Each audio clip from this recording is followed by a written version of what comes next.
నా చదువు ఇక్కడ ఆగిపోతుంది, నేను ఇంకా ఫ్యూచర్లో నేను ఎదగలేనేమో అనుకున్న టైంలో ఒక ఆశాకిరణంలాగా అంబేద్కర్ యూనివర్సిటీ నాకు కనిపించింది. సో నా గురించి చెప్పాలంటే నేను 1990లో ఇంటర్మీడియట్ కంప్లీట్ చేశాను. ఆ తర్వాత నా యొక్క ఫ్యామిలీ బ్యాక్గ్రౌండ్ అంటే మేము మిడిల్ క్లాస్ ఫ్యామిలీ బ్యాక్గ్రౌండ్ అనమాట. మేము హైదరాబాద్ షిఫ్ట్ అయ్యాము, 4 ఆడపిల్లలము, నేను 3వ అమ్మాయిని మా ఫ్యామిలీలో. సో ఫైనాన్షియల్గా నేను చదువుకునేంత పరిస్థితులు ఆ రోజు మాకు ఫ్యామిలీలు లేవు. చాలా కష్టమైన పరిస్థితుల్లో అనమాట ఆ రోజు మా ఫ్యామిలీ. ఆ టైంలో ఉద్యోగం చేసే తప్పితే లైఫ్ ఫ్యామిలీ మొత్తం రన్ అయ్యే పరిస్థితులు లేదనమాట. సో నేను టైప్ నేర్చుకోవడంలో జాయిన్ అయ్యి టైపిస్ట్గా జాయిన్ అయ్యాను. జాయిన్ అయ్యి రోజు ఏడుస్తుండేదాన్ని ఇంటికి వెళ్ళిన తర్వాత.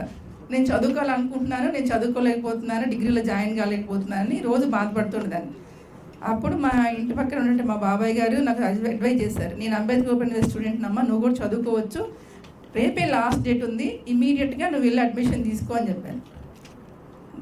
నా లైఫ్ జర్నీలో భాగంగా 1994లో నాకు డిగ్రీ కంప్లీట్ అయ్యింది. ఆ తర్వాత దాని బ్యాక్గ్రౌండ్ తోటి నేను తర్వాత బీఎడ్ కోర్స్ చేయడము 95-96లో.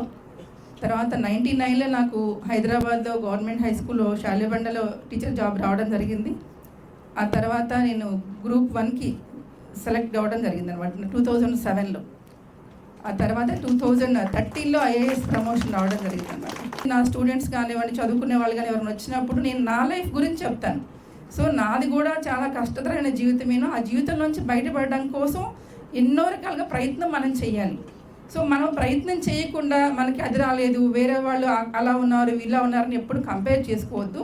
అసలు మనం ఏ ప్రయత్నం చేస్తున్నాం అనేది చాలా ఇంపార్టెంట్ అనేది చెప్తూ ఉంటాను. సో నాకు లైఫ్ అనేది అంబేద్కర్ యూనివర్సిటీ నాకు ఒక లైఫ్ని ఇచ్చిందని చెప్తాను నేను ఖచ్చితంగా. ఎందుకంటే నా చదువు ఇక్కడ ఆగిపోతుంది, నేను ఇంకా ఫ్యూచర్లో నేను ఎదగలేనేమో అనుకున్న టైంలో ఒక ఆశాకిరణంలాగా అంబేద్కర్ యూనివర్సిటీ నాకు కనిపించింది.